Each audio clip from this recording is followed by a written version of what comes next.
કેમ છો મારા વાલીડાઓ? સારું હે ને? તો વાંધો નહીં, આપને પણ એકદમ મસ્ત અને મજામાં છીએ. અને તમારા બધાનું સ્વાગત કરું છું આજના આપણા ડેઈલી બ્લોગ નંબર 5માં.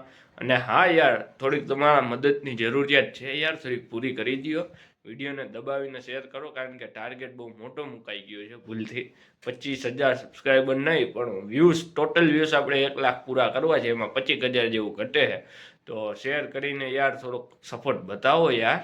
તમારા હેલ્પની અત્યારે આર્યનભાઈને જરૂરિયાત છે, કારણ કે દિવસના બ્લોગ નાખ્યા નહોતા.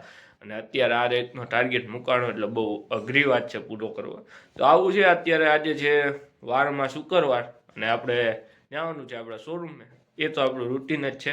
તો ત્યાં જઈને આપણે થોડી ઘણી કોમેડી કરશું આજે, કારણ કે આજે થોડાક એવા ઓલા છે મારી પાસે આવ્યા છે ફની ટોપિક્સ, તો એના ઉપર ચર્ચા કરીશું. તો મળીએ આપણે હવે સીધા શોરૂમે. ત્યાં લગન તમે તો બ્લોગમાં બન્યા જજો, કારણ કે બ્લોગ આગળ જતા કન્ટિન્યુ રાખજો. મજા આવશે તમને જોવાની યાર, તો બન્યા રહ્યો બ્લોગમાં.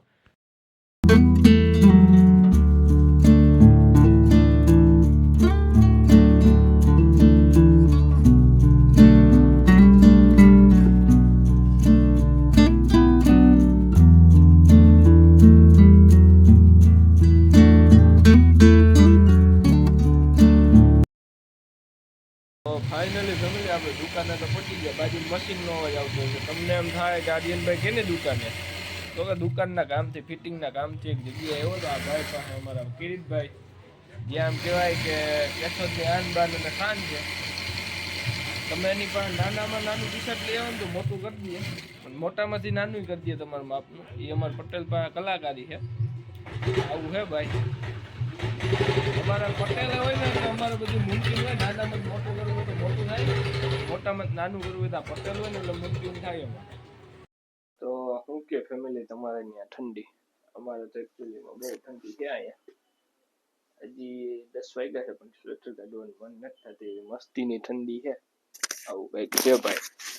અને બીજી વાત તો કે આગળ નવરો બેઠો હતો ને વિચાર આવ્યો કે ભગવાન કેશોદ બનાવતા હશે ત્યારે કેવું રીતે કેશોદનું નિર્માણ કર્યું છે. એક મસ્ત મજાનો વિચાર આવ્યો.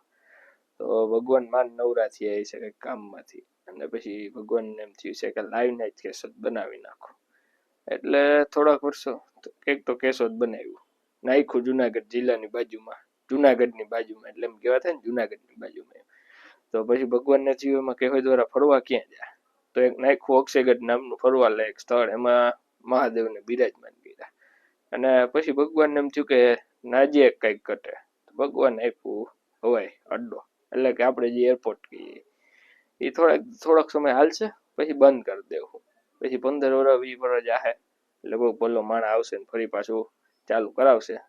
કેશોદથી મુંબઈની ને કેશોદથી દીવની ને કેશોદથી અમદાવાદની ને એવી ફ્લાઇટો ચાલુ કરશું એવું હતું. અને પછી તા આવ્યો અમારો કેશોદના ખાડાનો વિચાર ભગવાનને કે 4 ચોકે અંડરબ્રિજ પાસ કરાવશું. તો એવું કંઈક ભગવાન, અને એ પાછું કામ આખશું કે આપણે 3-4 વર્ષ એવું કંઈક હતું. અને આમ કંઈક ભગવાનને પછી અમારા કેશોદનો વિચાર આવ્યો છે, એટલે અમારું બન્યું. તો આવું હે ભાઈ. હજી એક કિસ્સો હતો, કાલે રીલ્સ જોતો હતો ને તો એમાં હતું એક ટ્રેન મોડી પૂગી કંઈક કેટલા એક વર્ષ કેવું કંઈક હતું. એ હું આગળ તમને જોઈને પાછો આવું, જોઈ લો જરાક. ત્યાં લગન તમે આ ક્લિપ કેવી લાગી?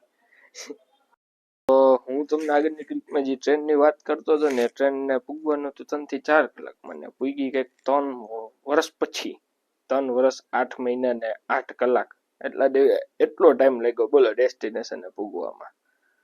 ક્યારેક ક્યારેક થાય એવું, એટલે સમજીને લેવાનું કે ટ્રેન વહી ગઈ કે શું છે કે કઈ મોડી હોય કે બહુ મોડી ટ્રેન. આમ કહેવાય કે ઇતિહાસ ગવાહે કેટલી ટ્રેન મોડી નહીં હોય. કે પ્રદીપભાઈ જય ભોલેનાથ. જય ભોલેનાથ. હારું મિત્ર, મોટી દરિયા. તો હું કે મિત્ર કઈ નવું કરવું હે? શું કરવું ભાઈ નવું? આપણો તો વિચાર છે પિક્ચરો બનાવવાનો. જો સ્ક્રિપ્ટ આપણી પાસે ઘેરે પડી છે, પ્રોડ્યુસર નક્કી થઈ ગયો છે. પ્રોડ્યુસર હું છું, પણ બિચારો ડિરેક્ટર નક્કી નથી થતો. ડિરેક્ટર આપણે પવન ને રાખી દે તો એક્ટર ક્યાં ગોતવા જવું? એક્ટર તો પડી ગયા છે, ગાડીਆਂ લઈ લેવું આપણે. એક્ટર તો ભાડે મળે. અને બીજી એક વાત કહું, ગેસ કરો શું હશે? ખબર નહીં. મારું રિઝલ્ટ આવ્યું. શું વાત છે? હું થયું છું ફેલ કે પાસ? ઈ તો તમે કયો. પાસ થઈ ગયો હો. હું યાર પાસ થઈ ગયો પાસ. ફેલ થયો ઓહો 3-4 માં ઉડાડ્યો. કેટલી આવી? હા 4 માં કેટલી આવી? બાપા તો શું કરવાનું હવે? કાઈ નહીં, પરીક્ષા થોડીક પાછી દેવાની. હું પાસ થઈ ગયો. આ તો તમારી યાર રમત કરતો હતો. શું વાત છે? એવું છે? માર કેવા ખબર? હમ હિતાવી હિતાવી હિતાવી હિતાવી હિતાવી હિતાવી હિતાવી આવા માર્ક છે બોલો. વાહ ભાઈ વાહ. હવે એ સાચા માર્ક છે કે ખોટા એ મને નથી ખબર. એ તો હું રમત કરું, લગભગ ઇન્ટરનલ માર્ક છે. સાચા માર્ક તો 5% આવ્યા એટલે એટલા માર્ક તો ન હોય. તો આવું છે ભાઈ. તો કોણ બનેગા પ્રોડ્યુસર? પ્રોડ્યુસર. તો તમારે બેન ભાઈ પ્રોડ્યુસર બનવું હોય તો કમેન્ટમાં શું કરવાનું છે પ્રદીપભાઈ? કોમેન્ટ કરજો. એટલે અમે પ્રોડ્યુસર નક્કી કરી લેવું. ઇન્વેસ્ટમેન્ટ જાજુ થાય. કેટલા ખોખાનું કરવું? આપણે 100 કરોડનું કરીએ. કેટલાનું? 100 કરોડ. 100 કરોડ નો થાય. 100 કરોડ તો મારી ફી છે ભાઈ. તો 800 કરોડ નું રાખો ને. 800 ખોખા ભેગા કરશું. કઈ વાંધો નહીં. પછી જોઈએ કેટલું કલેક્શન કરે કે પ્રોડ્યુસર આમ ડૂબમાં જાય.